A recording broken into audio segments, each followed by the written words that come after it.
Hi there, it's Jane Birkinshaw here to talk about the challenge for February, which was Rule of Thirds. Now, we had a lot of great images submitted as always, so thank you very much for that. But I think also it proved to be a little more tricky as a theme or a challenge than I expected it to be. So I'm going to talk through the images in a little bit more detail and approach it in a slightly different way. So I hope you all get a lot out of it. I've certainly found it a challenge, interesting, a learning process for me in terms of going back through your images and being able to point out how they could have worked better or why they work as they are, etc. So without further ado, let's get started. So we've got, first of all, a fabulous image by Alan. I mean, Alan really is someone to watch in the group for both his landscapes and his pictures of his dog Chip. So do take a look. And I know he doesn't mind when I have minor critique on his images, like I have done in this case. So what I've done for all of the images is overlay the basic rule of thirds grid onto your images. Now, there are various different rules of third grids that you can use. There's one where the central bars, the two vertical ones, are closer together. The rule of thirds derives from the golden spiral, and you can use that, but I prefer to use this one for my students because it's so simple. You just think of the noughts and crosses grid, apply it, and you'll get a nicely composed image. So in this instance, Alan, what I've done is suggested that your point of focus should be on your rule of thirds, and in this image I think you'd probably agree that the rule of the point of focus is the peak of the mountain here. This is certainly the mass that attracts most of our attention, and its peak is around here. Certainly there's the peak in the water as well. And by cropping it a little bit tighter, you also get the background to conform to the rule of thirds. So we have a third of mountain and sky and 2/3 of water and foreground. Now, the background doesn't always have to conform to rule of thirds, and we'll see some images where it doesn't. But in this case, it just seemed to fit really nicely. So really great colours in this image, Alan, great clarity, lots of detail, lovely foreground interest, great reflections in the water, and then lovely detail and colour in the background. Quite a limited palette, which I mean that in a good way. You've just got basically blues and browns, and I think that's what makes it such a pleasing image to look at as well. Then we've got a small series of images from Chris Key, who goes under Worth the Wonder. And this image I really like in terms of ticking the box for rule of thirds. Very slight crop, Chris, just to bring this figure here, your point of focus, a bit closer to the rule of thirds. But, you know, it's never an exact science, is it? Now, in this image, there's some quality issues, so I'm assuming it's probably taken on a phone quite quickly, but I've included it because I like the feel of it, I like the movement in it, the splashing of the water. I mean, where were you? You must have been standing in the water because it almost looks like it's on the screen here that you're using. And it also adheres because we've got 2/3 here and a third sky. And I really like it in black and white. So aside from the quality issues and the lack of sharpness, it's a really great image. It's got a lovely feel to it. And then another one by Chris. I mean, Chris, this is stunning. Again, probably a phone image, although I'm not sure. You can see with the rule of thirds grid applied that your subject is spot on. I did a tiny, I'm not even sure if I did a crop, actually. That might just be the grey border from Lightroom. So I don't think I had to touch this one, actually, Chris. Your figure, your point of focus is right on that rule of thirds. This reflection is fantastic. The overall feel of space in that image and the story is just wonderful. It reminds me of, or puts me in mind of, a famous photographer called Henri Cartier-Bresson, who some of you may have heard of if you've ever ever studied any photography. And he talks about something being the decisive moment. You press your shutter at exactly the right time to catch the decisive moment of the image, the moment that makes or breaks the image. And you've captured the decisive moment here, Chris. So a great shot, kind of timeless classic. Really, really like it. And then I've talked about this one, I've added this one in, Chris, because I looked at the two of them for a while, and the first one, the previous one, kept to me feeling like the stronger of the two images. And I know why now, really. It didn't really, I mean, not everything has to conform to rule of thirds, of course not, because then it would all start to feel quite formulaic. But for me, there was just too much of this seaweed wall here distracting from the figures leaping there. I mean, great to see you experimenting, playing, working out which image you want to go with. And you can also see the kind of the quality issues slightly here, which makes me think it probably was taken on a phone. I mean, this is still a strong image in its own merit, but the next one is definitely the stronger one, especially for this theme. And then we've got this image by Nicola Tracy, fabulous seaside big wheel, the pier, all the detailing under the pier, and of course that amazing sunset, the silhouette. Really like it, but as it is in its current state, Nicola, it doesn't really conform to rule of thirds, because the focal point of this image is the wheel, particularly the centre of the wheel. But if you just crop this image slightly differently, it's bang on for rule of thirds. So let's just do that here. Okay, you could even bring in this corner here very slightly to get that to be really on the centre here. But I'm not too worried about the exact centre of that not falling here. I didn't want to crop it anymore and risk going too close to the top of the wheel, and I didn't want to take too much of this foreground away because we kind of need it. So I think that works better now, Nicola, and another strong image. Lisa, this is fab, isn't it? Your dog's gorgeous, and some of your pictures are absolutely stunning, and you know, you are starting to get a lot of, well, you have been getting recognition for quite a while now, haven't you, Lisa? So just for newer members out there, Lisa has become a professional photographer during her journey with this group, and she's now concentrating on a lot of studio work. She's tried all sorts and excelled more or less at everything that she does. So spot on for rule of thirds. The dog's nose is probably kind of what grabs us in this picture, and then the eye fairly strongly as well. Depth of field and possibly slightly slow shutter speed means you've got a little bit of blur here, but I don't think it particularly detracts from the image, Lisa. I mean, it's just one of those, it's great, it's humorous, and it captures the character of your dog, which is what we're looking for. And of course, it's a great action shot. Then carrying on with the dog theme, this is by Julia Nicholson, not touched it at all, not cropped it.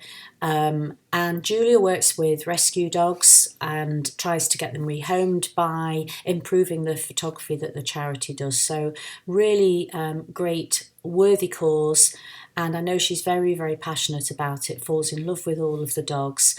And this was a shot for Valentine's Day. I mean, this is just fab. Hey, I just met you and this is crazy, but here's my number, so call me maybe. I mean, it gives me goosebumps, actually. I just really like it, but maybe I am a bit of a dog lover. So I love the treatment that you've done in it, the way that you've got the background pinker and everything for Valentine's Day. Spot on, Julia.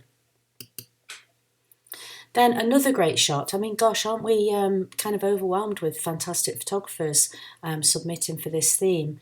So this is a relatively new member of our group, Sian Butters. Sian is aspiring to go professional with her newborn and particularly birth photography. So I challenged her to go away and try to develop her style, which is kind of candid, almost as if you are, and quite documentary reportage, almost as if you are kind of peeping in not intruding on the moment, which is quite relevant for birth photography. Really, you don't want to feel like the photographer is there, do you? So and very dark and moody style is where she's heading, which I really like. And this, I think, is her own son and bath time, and I think it's really nicely done with him as the focal point on that third, and then this lovely grainy, moody black and white feel. Maybe this little highlight on there is a little bit too strong and catches your eye, but honestly, not really anything to worry about, Sean. Great work. This is fabulous, Kenny. I did pull this shot out, didn't I, as when people looked like they needed a little extra help with rule of thirds. This very interesting guy, not sure what he's doing. Is this his camera bag, Liz? I'm sure you'll tell me. Don't even know where he is, but somehow you have noticed that the light is magic, which it is on his face. There's obviously pretty low light sources wherever this is being taken. I would imagine it didn't look as strong in black and white, so you've done exactly the right thing converting it to black and white. You can't really do a lot about these lights other than possibly edit them out, but it's a bit of a job and they don't really bother me, to be honest. My focus is strongly on his face, which is right on the crisscross of the lines, and you've got this lovely kind of negative space here that draws your attention to his face. So top capture there, cracking light, Liz.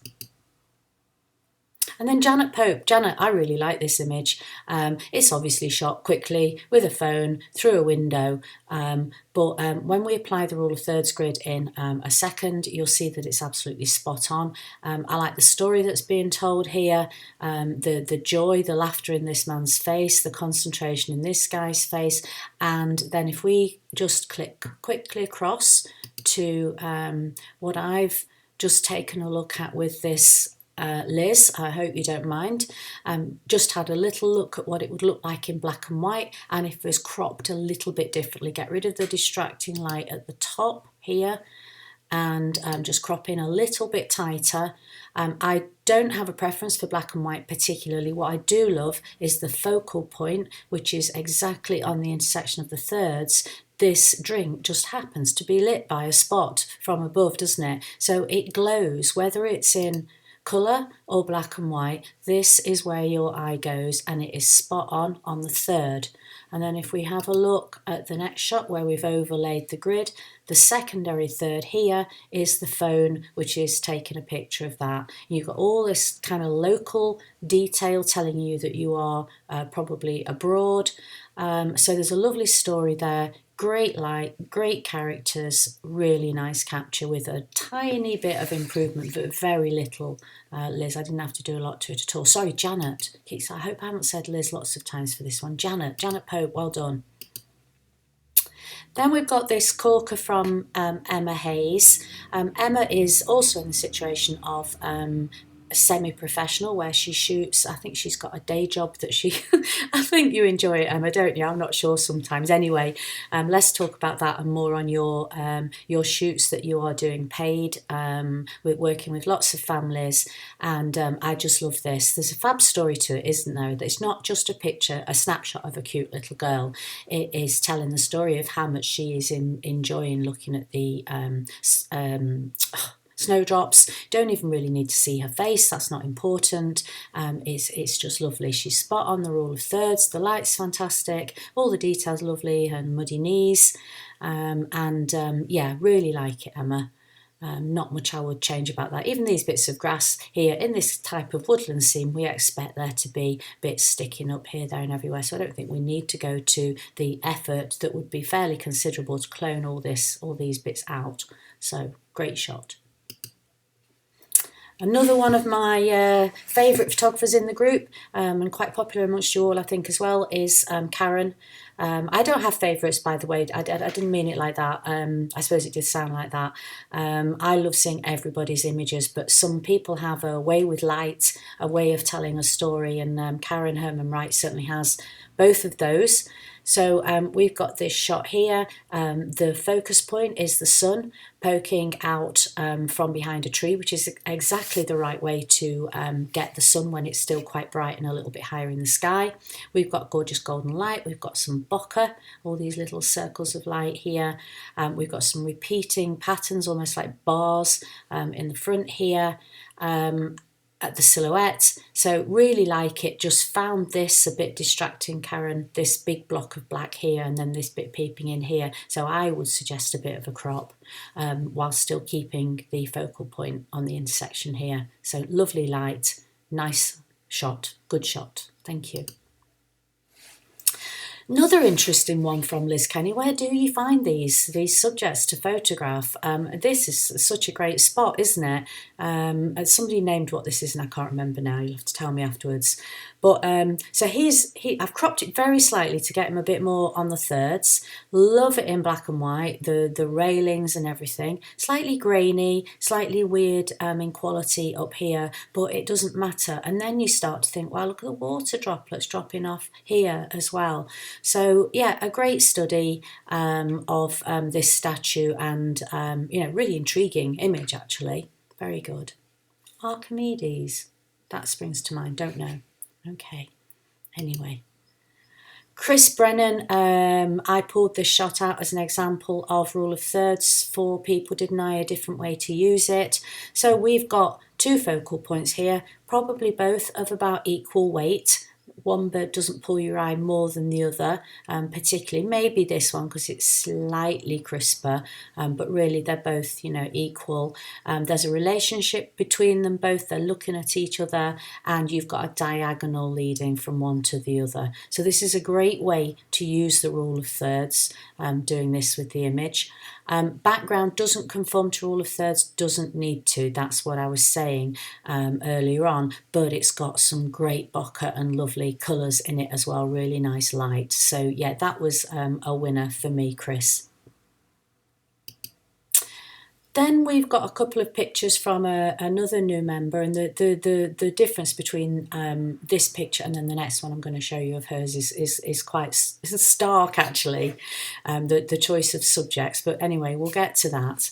So we've got this picture of this flower here, and all I did with this, Sarah, is slightly crop it just to bring this flower onto the kind of the line of the rule of thirds a little bit more and just remove what was a bit of distracting colour up there.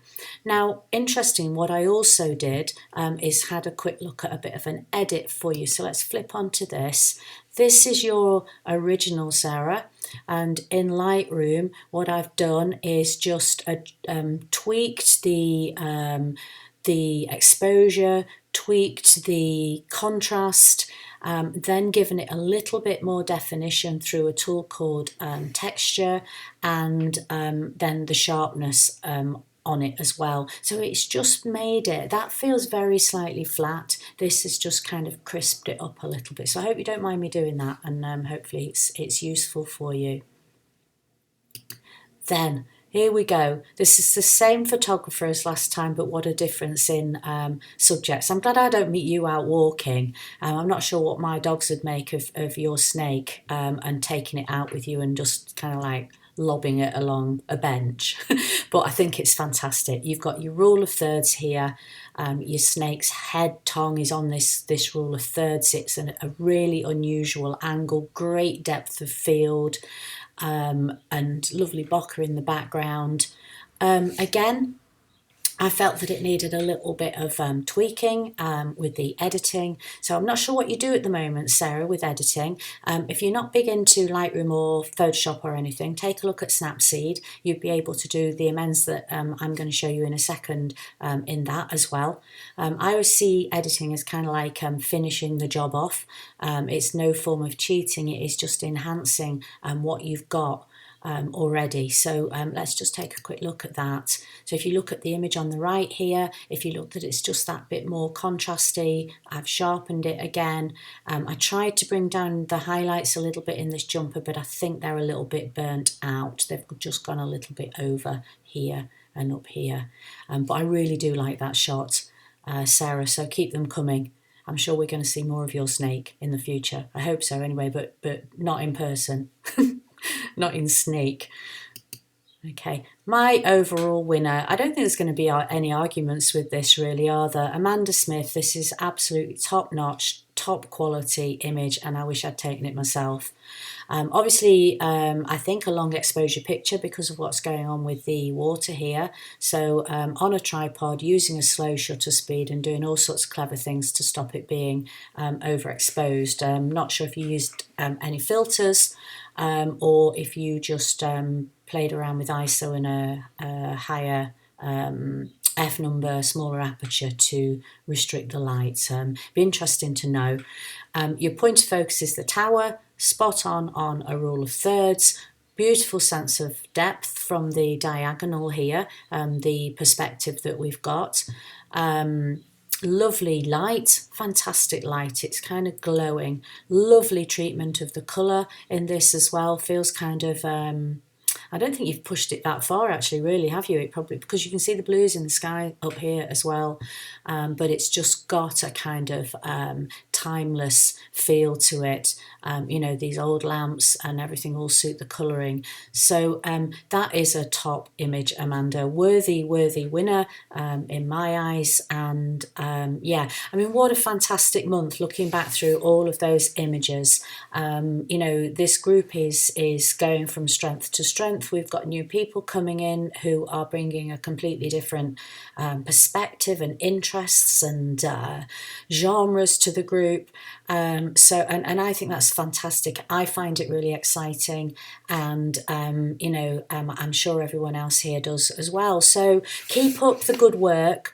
Starting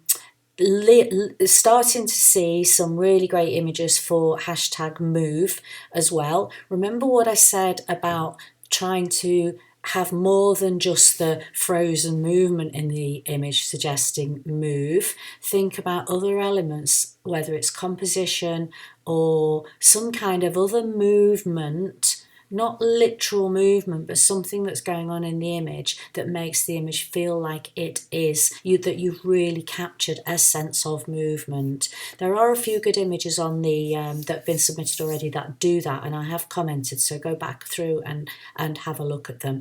But keep practicing, keep shooting, and keep healthy as well, everybody. Wishing you all well with the dreaded coronavirus lurking around. So keep fit and well, and if you're not going out, start to learn to edit inside and do some still life photography as well. So waffled on for way too long now. We're at 22 minutes. Sorry about that, but you're all fantastic. Thank you.